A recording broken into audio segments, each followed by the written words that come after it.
Ja ku po takohemi në kanalin Monitor TV me mua Tirona Lilin për të ndarë me ju ngjarjet më të fundit që ka ndodhur në shtëpi. Gjesti personazh i gjesteve, me të gjithë banorët, është si ajo bleta që shkon në lule dhe gjesti shkon lule. Natën e mbrëmshme kishin mbetur të dy vetëm në kuzhinë me Danjën. Edhe teksa gjesti po gatuante, se njihet për gatime do më thënë ushqimet i qanë fare, po e provokonte Danjën duke i thënë që po të kishe qënë single, po të kishe qënë beqare, s'do ta kisha lënë patalup. Do thënë patalup në Kosovë i thonë s'do të kisha lënë patkap për femër. Me njëherë do të kisha bërë për vete, do të kisha propozuar, do të kisha bërë të dashur, por fati mirë është për ty, që je në një lidhje dashurie. Danja buzëqeshje dhe i tha që ti nuk mund ta bësh dot tha këtë gjën tha, sepse tha është shumë e turpshme, por tha gjithsesi tha bëj tha ushqimin aty tha.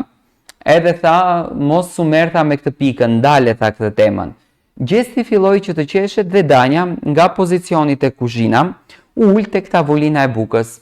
Danja dëshironte ta vazhdon këtë gjën, sepse normalisht klikimet janë në pyetje. Dhe i thot gjestit, thot unë do të më marrësh pastaj këtë pjesën, ja unë kam gatuar për ty, unë kam bërë ushqime për ty, unë kam vepruar për ty, por gjithsesi ti mundohesh në këtë formën të bësh gjërat. Edhe po qeshnin dhe po argëtoheshin. Gjesti normalisht respekton lidhjen e Danjës me Redin dhe aty u mbyll muhabeti. Po çfarë ndodhi sot? Gjesti si ç'duket mundohet që ti ndihmon banorët për t'i nxjerrë në prajm. Do me thënë ai me kastile e bën këtë gjën. Danja ka qenë shumë e qetë këtë javë dhe Gjesti thot çfarë të bëj unë. Po uroj që ta kupton Danja strategjinë e tij. Do merre me Danjën. Ai sot shkon te Danja dhe e zgjon me shumë ëmbëlsi, me shumë dashuri. Tani ose e bën këtë situatën që të fillon të bën Eglin xheloze dhe shkon e godet tek shoqja e Eglit, që Danja të shkon te krevati, edhe ti thot Egli, këtë gjën ma tha Gjesti, kështu ma tha, ose e bën me qëllimin që të ndalon këtë historinë edhe të vazhdojnë do me thënë situatën e tyre. Këtu ka dy pikë pyetje. Ose Gjesti do ta suportoj Danjën, se gjithmonë ka thënë që Danja është femër e mirë, ka kulturë, ka qëndrim, është një gocë stabil, është një gocë e vendosur.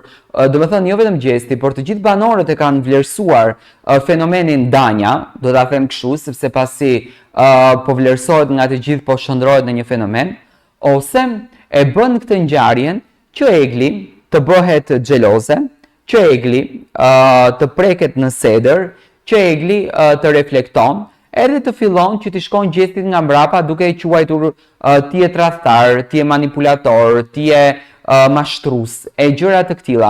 Gjithsesi, do me thënë kjo ka qenë një pikpyetje shumë e madhe të gjithë ndjekësve se çfarë po arrihet tani të bën Gjesti.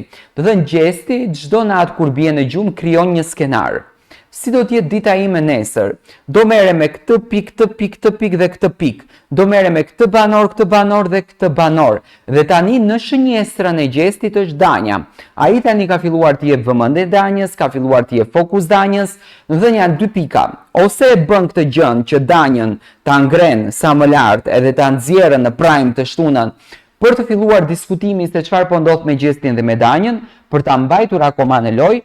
Ose bën këtë gjën që të përdorën Danjën për të bërë xheloze Eglin, sepse Danja është shoqja më e afërt e Eglit. Tani një fjalë popullore thotë kur skeçi bën gomarit i bie samarit, kështu është një muhabet dhe Gjesti do me thënë kështu e ndërlidhen këtë gjën. Me sa unë arrit ta kuptoj, sepse psikologjia e Gjestit është e pakuptueshme, nga që vepron sekond, minut, vepron 300.